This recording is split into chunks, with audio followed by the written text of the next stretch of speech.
Protein. Protein के अंदर ऐसा है कि आपको ऐसे समझना है कि जो कार्बोहाइड्रेट थे उसमें तो तीन ही तत्व थे, कार्बन, हाइड्रोजन और ऑक्सीजन, तीन तत्व थे। लेकिन प्रोटीन में खूब तत्व होते हैं, कार्बन भी है, हाइड्रोजन भी है, ऑक्सीजन भी है, नाइट्रोजन, सल्फर, फास्फोरस, खूब सारे तत्व होते हैं, उनसे मिलके बनता है। लेकिन आपको एक बेसिक बताते हैं बात कि जो प्रोटीन है, प्रोटीन के अंदर, प्रोटीन जैसे ऐसा क्वेश्चन बनता है, उसको कंसेप्ट को क्लियर करवा रहे हैं आपको कि दालों के अंदर प्रोटीन की मात्रा ज्यादा क्यों होती है।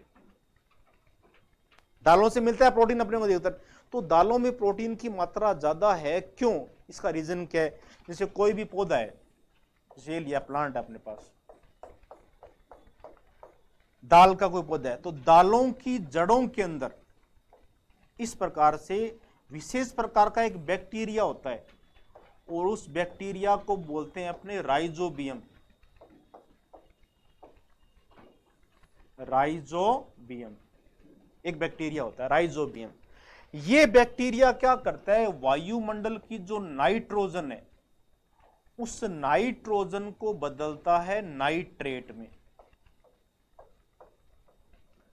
नाइट्रोजन का परिवर्तन किसमें कर दिया, नाइट्रेट में कर दिया। और नाइट्रेट को पौधे ग्रहण करेंगे। पौधे नाइट्रोजन को सीधा नहीं ले सकते, सीधा लेते तो वायुमंडल में नाइट्रोजन खूब है, 78% है, तो यूरिया वगैरह डालने की जरूरत ही नहीं पड़ती फसलों को, वायुमंडल से खूब ले लेता नाइट्रोजन। तो लेकिन नाइट्रोजन को सीधा नहीं ले सकता, किस रूप में लेगा, नाइट्रेट के रूप में लेगा। और दालों के अंदर एक विशेषता है कि ये बैक्टीरिया क्या करता है, नाइट्रोजन को नाइट्रेट में बदलता रहता है। और नाइट्रोजन प्रोटीन का मेन कंपोनेंट है, नाइट्रोजन सबसे ज्यादा होता है प्रोटीन में। तो मुख्य तत्व पूछे आपको प्रोटीन में कौन सा होगा, आंसर क्या दोगे आप, नाइट्रोजन। और नाइट्रोजन को पौधे किस रूप में ग्रहण करते हैं, नाइट्रेट के रूप में ग्रहण करते हैं। और ये जो प्रक्रिया होती है, प्रोसेस, इसको कहते हैं नाइट्रोजन फिक्सेशन, नाइट्रोजन स्थिरीकरण। और उसको कौन सा बैक्टीरिया करता है, अधिकतर राइजोबियम। इस बैक्टीरिया को फायदा क्या होता है, हर काम फायदे के लिए करते हैं जीव।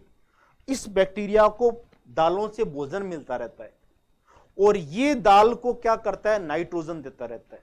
इस प्रकार का जो रिलेशन होता है, इस रिलेशन को कहते हैं सिम्बायोटिक, सिम्बायोटिक रिलेशनशिप है। ये कैसा संबंध है, सहजीवी संबंध है।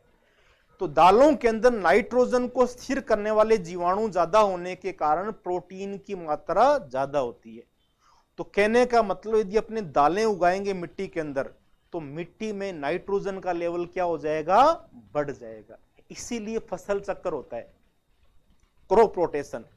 जैसे गेहूं के अंदर नहीं है, गेहूं की जड़ों के अंदर ये राइजोबियम नहीं है, दालों में है, तो गेहूं के बाद में जैसे इस प्रकार से लगा देंगे, कुछ ऐसे पौधे लगा देंगे, दाल वाले लगा देंगे, मूंग लगा देंगे, मूंग है, चना है, मटर है, इस तरह से, तो वो वायुमंडल में नाइट्रोजन की जो है वो नाइट्रेट को बढ़ा देंगे।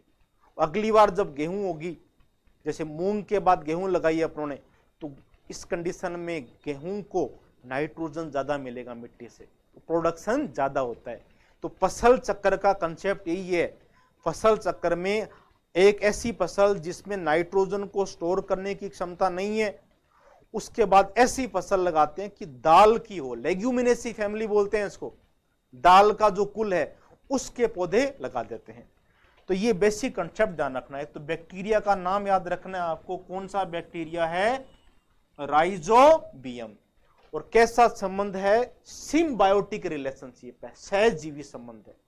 और पौधे नाइट्रोजन को किस रूप में ग्रहण करते हैं, नाइट्रेट के रूप में ग्रहण करते हैं, नाइट्रोजन को बदलते हैं, नाइट्रेट की फॉर्म में लेते हैं इस प्रकार। तो ये यहां पे समझाया गया पूरा का पूरा जो भी अपनों ने चर्चा की थी। तो इसमें कौन कौन से तत्व होते हैं उनको देखें। तत्व कार्बन भी है, hydrogen, oxygen, nitrogen, sulphur, phosphorus आदि खूब सारे तत्व होते हैं। और ये सारे जो तत्व है ये मिलकर एक स्पेशल प्रकार के अम्ल बनाते हैं, उनको कहा जाता है अमीनो अम्ल। और अमीनो अम्लों के मिलने से क्या बन जाती है? प्रोटीन बन जाती है। तो प्रोटीन का निर्माण कौन से अम्ल से हो तो पूछे तो आंसर क्या दोगे आप? अमीनो अम्लों से प्रोटीन बनती है। और मेन कंपोनेंट जो होता है कौन सा तत्व होता है? तो आंसर जाएगा नाइट्रोजन होता है। नाइट्रोजन की अधिकता होती है प्रोटीन को बनाने के अंदर। इसके बाद अपने जैसे देखें, अब ये सारा शो कर रखा है, देखो जो अभी अपनों ने चर्चा की थी। दालों की जड़ों में सहज जीवित जीवाणु कौन सा है? राइजोबियम। ये राइजोबियम बैक्टीरिया होता है और ये नाइट्रोजन को कन्वर्ट किस में करेगा? नाइट्रेट में करेगा। इस प्रक्रिया को क्या कहते हैं? Nitrogen fixation. This process is called nitrogen fixation या नाइट्रोजन स्थिरीकरण कहा जाता है। इसीलिए दालें जो है प्रोटीन का क्या है? मुख्य स्तर है। लेग्यूम प्लांट्स बोलते हैं दालों को, लेग्यूम प्लांट इसलिए बोलते हैं कि इनकी जो फैमिली होती है लेग्यूमिनेसी, लेग्यूमिनेसी फैमिली के प्लांट है, लेग्यूम प्लांट्स बोलेंगे, इसलिए दालों के अंदर होती है। और सबसे अधिक ज्यादा प्रोटीन दालों में किस में मिलेगी? तो वो मिलती है सोयाबीन के अंदर मिलेगी। सबसे ज्यादा प्रोटीन का यदि आपसे क्वेश्चन पूछ लिया जाए कि मैक्सिमम प्रोटीन का स्रोत वो कौन होगा, तो वो कौन है? सोयाबीन है। सोयाबीन का लगभग 40 से 50% भाग प्रोटीन होता है। तो दालों में सबसे रिच सोर्स है। और जो भी खिलाड़ी है, एथलीट्स वगैरह है, उनको एनर्जी प्रोटीन ज्यादा चाहिए, उनकी मसल स्ट्रांग होनी चाहिए, मांसपेशियों में प्रोटीन ही तो होता है अपना, तो उनको सोयाबीन अधिक से अधिक खानी चाहिए। रात के समय अपने ऐसे भी कर सकते हैं, जैसे अकेले सोयाबीन का स्वाद थोड़ा अजीब सा होता है। जैसे चने ले लो आप, चनों को भिगो दिया, एक दो थोड़ी बादाम डाल दी उसके अंदर और साथ में उसके अंदर सोयाबीन डाल दी और फिर उसको अंकुरित करा लो आप, तो रात भर उसको भिगो के रखो, सुबह खाओ उसको, एनर्जी आपको प्रोटीन के रूप में ज्यादा मिलेगी, आपकी मांसपेशियां स्ट्रांग हो जाएगी, अच्छे प्लेयर बनोगे बिल्कुल, और कोई प्रॉब्लम नहीं होगी, प्रोटीन की कमी नहीं आती। तो 40 से 50% प्रोटीन है वो किस में है? सोयाबीन के अंदर होता है। इसके अलावा इसमें एग्जाम में क्वेश्चन और कैसे बनते हैं? पार्टिकुलर टाइप से पूछ लेंगे कि ब्लड के अंदर कौन सी प्रोटीन है। अब ब्लड में अपने कहते हैं ना हीमोग्लोबिन, जैसे इसका खून कम हो गया, खून कम होने का मतलब ये होता है कि उसका हीमोग्लोबिन लेवल डाउन हो गया। तो हीमोग्लोबिन, ग्लोबिन प्रोटीन है, तो ब्लड में कौन सी प्रोटीन होती है? हीमोग्लोबिन, ग्लोबिन प्रोटीन होती है। चोट लग गई अपने, चोट लगने के बाद ब्लड बहेगा काफी देर तक और फिर एक थक्का सा जम जाएगा, क्लोटिंग फॉर्मेशन हो जाएगा। तो ब्लड का क्लोटिंग फॉर्मेशन होता है, रक्त का जो थक्का बनता है चोट लगने के बाद, वो किसके द्वारा बनता है? फाइब्रिनोजन, फाइब्रिनोजन प्रोटीन के द्वारा। और रक्त को जमने से रोकती है एक प्रोटीन जिसको कहते हैं हिपेरिन, यहां लिख देता हूं मैं, देखो एक प्रोटीन होती है हिपेरिन। हिपेरिन प्रोटीन क्या करती है कि अपने शरीर के अंदर ब्लड लगातार घूम रहा है, यदि अंदर ब्लड जमा हो गया, अपना जम गया तो हार्ट अटैक आ जाएगा। तो अंदर ब्लड को जमने से रोकने का काम कौन सी प्रोटीन करती है? तो वो करेगी हिपेरिन। एंटी मतलब विपरीत, कोगुलेट, कोगुलेशन नहीं होने देगी, जमने नहीं देगी। तो एंटी कोगुलेट प्रोटीन कौन सी होती है? तो वो प्रोटीन कौन सी है? हिपेरिन होती है। नाखून है, बाल है, ये अपने किससे मिलके बने होते हैं? कीरेटिन प्रोटीन से मिलके बने होते हैं। त्वचा है, अपनी स्किन, यदि ऐसा क्वेश्चन भी जनरल पूछ लिया जाए आपसे कि शरीर का सबसे बड़ा अंग बताओ, largest organ of the human body, तो वो कौन होगी? त्वचा होगी।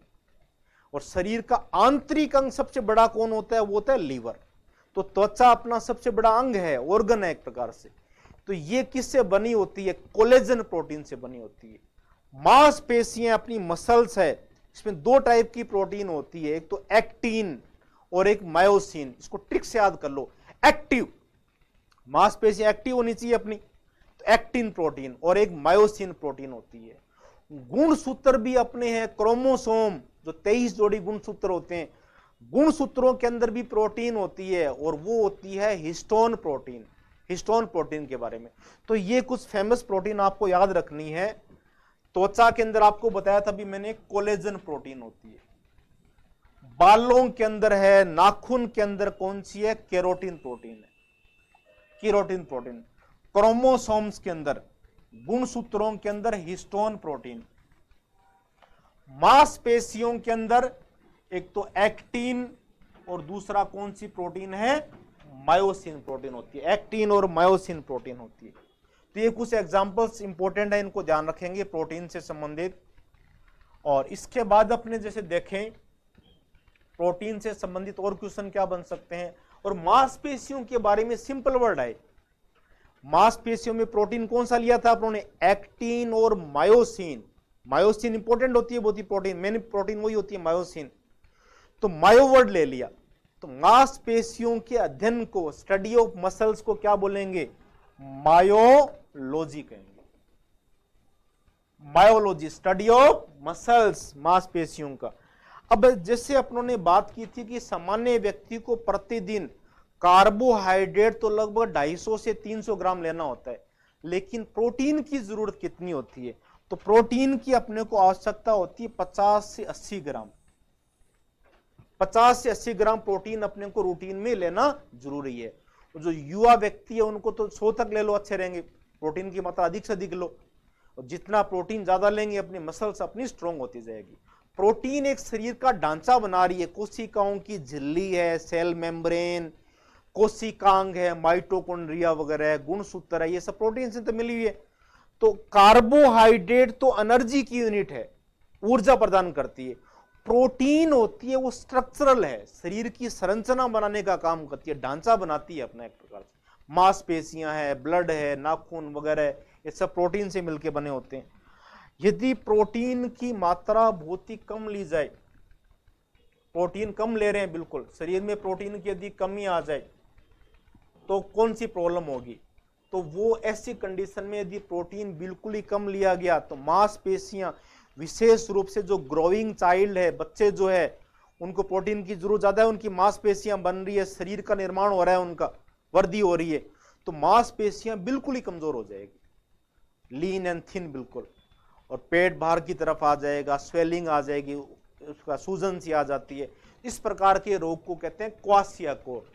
तो इसको अच्छी तरह से मोस्ट इंपोर्टेंट कर लो आप, प्रोटीन की कमी से कौन सा रोग होता है?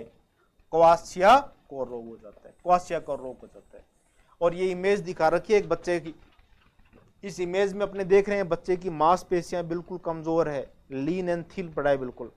तो शारीरिक विकास, मानसिक विकास नहीं हो पाएगा बच्चे का, प्रोटीन की आवश्यकता बहुत ही ज्यादा होती है।